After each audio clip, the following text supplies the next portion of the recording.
और उसे भी श्राप लगा है कि अपने किसी के बिंद से अवतार नहीं ले सकता है।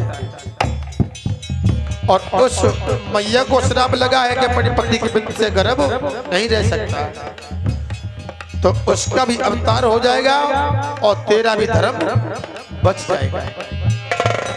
गुरु गोरखनाथ वहां से चल देते हैं, उसी जलती ज्योति में समा जाते हैं।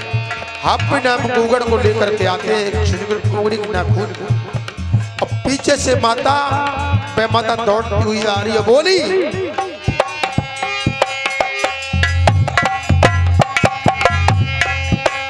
अरे काल के तुम बेटा हमको दियो बता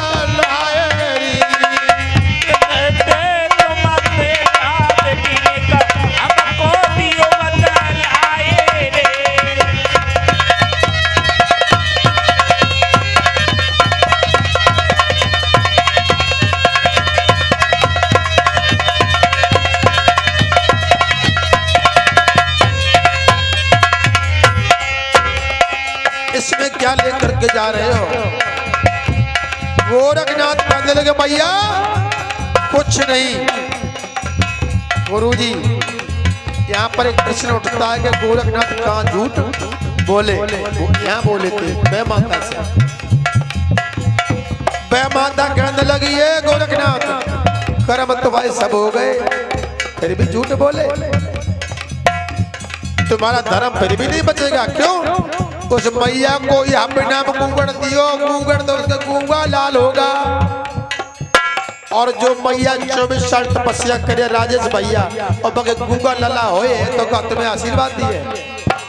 श्राप दे देगी, श्राप नहीं है श्राप। तो गोरखनाथ बोले मैया किसी तरह से मेरे धर्म को बचा ले। तो मैया बोली एक काम कर ले बेटा। क्या? अरे बेटा जइयो पाताला लोग को, अरे बेटा जइयो पाताला लोग को, अरे राजा वासी के द्वार जी।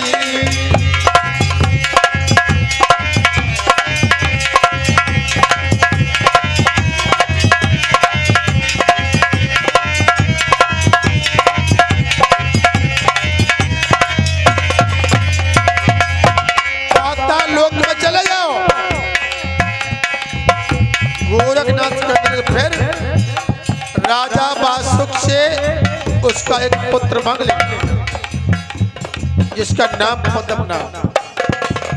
पद्मनाभ से कहना सिद्धमुखी पर्वत में धूना धाकर आए, अपने असुर को धूना में छोड़ दे, उसमें से रक्षा लेकर के अपना गूगड़ मिक्स कर देना, मिला देना, उस मैया को दे देना।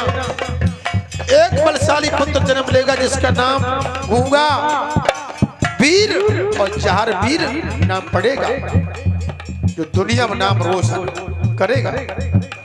गोरखनाथ माता चल दिए हैं। अरे पास गोरख चल दिए, अरे पास गोरख अज चल दिए और मुझे पता लो जाए।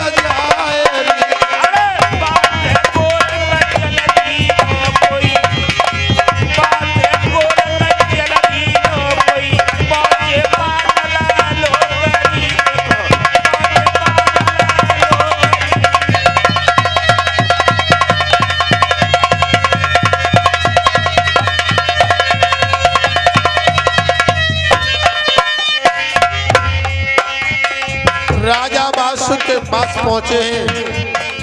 राजा बासुक ने माता है मैंने बड़ा ही सम्मान किया गोरखनाथ का। बोले बेटा गोरखनाथ तुम कैसे हैं? बोले हमें तुम्हारा एक पुत्र चाहिए। कौन सा? पद्मनाभ। बोले तुरंत ले जाओ, अगर इससे भी काम तुम्हारा न बने तो स्वयं तुम्हारे लिए चलने के लिए तैयार। नहीं तुम नहीं। पद्मनाभ को अपने मंत्र द्वारा आज राजा बासुकी ने बुलाया है और कहा है पुत्र आज से गोरखनाथ की आज्ञाकारी रहो। तो आज गुरु गोरखनाथ बोले हैं बेटा पद्मनाभ एक काम करो। क्या?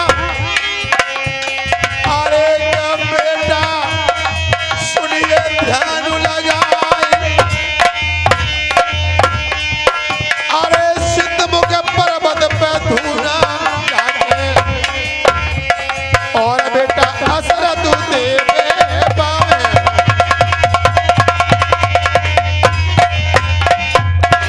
लाला सिद्ध मुखी पर्वत में तुम चले जाओ और मेरा एक धूना दागता है उसी में तू अपने सर को छोड़ देना और हम तुझे हम बिना में गुगड़ मिला करके उस मैया को दे देंगे उसके कोख से ऐसा बालक बन के अवतार लेना क्या हिंदू क्या मुसलमान सिख ईसाई होड़ बुद्ध हर धर्म उसकी सेवा करता रहे पद्मनाग मां से चल देते ही और इधर जब गुरु गोरखनाथ आए सिद्ध मुखी पर्वत पर तो भगत जी मैया नहीं मिली गणनाथ के पूछते हैं बेटा गणनाथ वो मैया कहाँ है छोड़ के गए गणनाथ कहने लगे मैया धरी है मैया बच्चों सेवा बड़ी तो लोग करते रही और अपने घर चली गई गोरखनाथ कहने लगे लाला वो मैया पतिव्रता है वो घर नहीं जा सकती ऊंचा सा टीला था एक वहीं पर औगड़नाथ से कहा बेटा इस टीला को पहले खोदो औगड़नाथ टीला खोदने लगे तो उसमें गुरुजी देखो हड्डियां निकली आज गुरु गोरखनाथ कहने लगे इन हड्डियों को एक जगह एकत्रित करो औगड़नाथ कहने लगे बाबा से हड्डियां निकलती हैं जब कुत्ता भी भरोगे जो गले में टकाओ क्या करोगे बेटा ये मैया बाछल है क्या औगड़नाथ ने जो हड्डियां थी सब निकाल के बाहर रखी गोरखनाथ ने छिनकर उंगली में चीरा लगाया और 2 बूंद रक्त के दिए और सजीवन मंत्र को जाप किया मैया बाछल को जीवन दान दिया आज मैया बाछल को वो फल लिया और मैया बाछल के झोली में डाल दिया ले जा माई तू खा लेना या तू बांझ स्त्री को अपने हाथ से दे देगी उसका भी भला हो जाएगा जाओ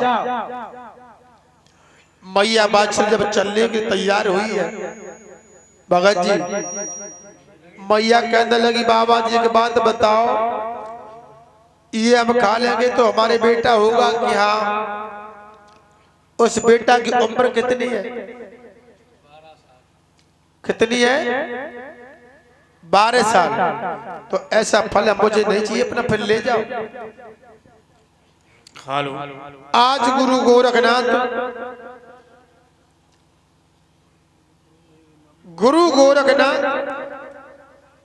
कहने लगे मैया ज्यादा नहीं तुम 24 घंटा तपस्या और कर लो तुम्हारी बाकी है इसकी उम्र बढ़वा के मैं अभी लाता हूं गोरखनाथ जाते हैं कहां पर हिंगलाज दुर्गा मैया के द्वार पर जाकर के ऐसा हवन धा कराता वहीं पर हवन करना शुरू हो गए 24 घंटा हवन किया मैया प्रकट नहीं हुई अपने तन को नोच नोच के गोरखनाथ हवन में जलाने लगे तो एक छोटी सी कन्या के रूप में मैया दर्शन दिए और मैया कहने लगी बेटा गोरखनाथ तुम ये अपने तन को क्यों जला रहे हो तो आज गोरखनाथ कहने लगे मैया इस बूटी की थोड़ी उम्र बढ़ा दी नहीं तो पतिव्रता मैया है मैं श्राप दे दे गोरखनाथ कहने लगे उम्र बढ़ाने छोड़ो इधर लाओ मैया कहने लगे इधर लाओ वो फल गुरु गोरखनाथ ने लिया मैया की झोली में मैया ने हाथ में लिया फल और धर के फूंक लगा दी और कहा है बेटा गोरखनाथ उम्र बढ़ाने की छोड़ो इसको मैंने अमर कर दिया जब तक धरती आसमान रहेगा और तब तक इस बूटी का नाम रहेगा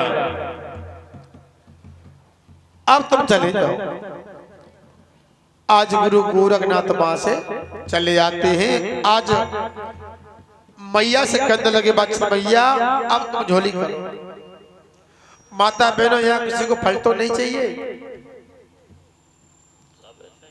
मालकिन तो मैया हो नहीं तो मैं सोच रही हो कि अब तनख्वाह कब निकले पहली तारीख या नहीं होता किसी को अगर फल चाहिए, एक से लगा करके 15 साल बीत गई हैं, अभी तक वो मां नहीं बनी है, तो फल आज हमारे पास गद्दी पास ले जाए, इस बात की गारंटी है वो मां बनेगी। किसी को चाहिए तो श्रोताओं, आज गुरु गोरखनाथ ने मैया को पढ़ दिया जा, मैया अब ले जा। सुन, अपने गोत्र के पैर छूना, दूसरे गोत्र के पैर मत छूना आज से। और सुन लो, जब तक ये बालक जन्म नहीं ले लेगा तब तक घोर मुसीबत का सामना अभी और करना पड़ेगा। तीसरी बात यह है, इस बूटी को इतना बड़ा अधिकार मिला है, इतना मुझे भी नहीं मिला, कृष्ण को नहीं मिला, राम को नहीं मिला, दुर्गा को नहीं मिला, जितना इसे अधिकार मिला है। क्यों? ये 6 महीने के गर्भ से बोलना शुरू कर देगा। और सुनो, जो हमसे छल करके ले गई, उसके 2 पुत्र होंगे जिनका नाम अर्जुन सर्जन पड़ेगा। यही जिंदा जा करके एक दिन दोनों को शीश को काटेगा। मैया बाछिल हाथ जोड़ के बोली, बाबा उस मैया को श्राप मत दो, वो मैया कोई गैर नहीं थी, वो मैया मेरी छोटी बहन। गोरखनाथ के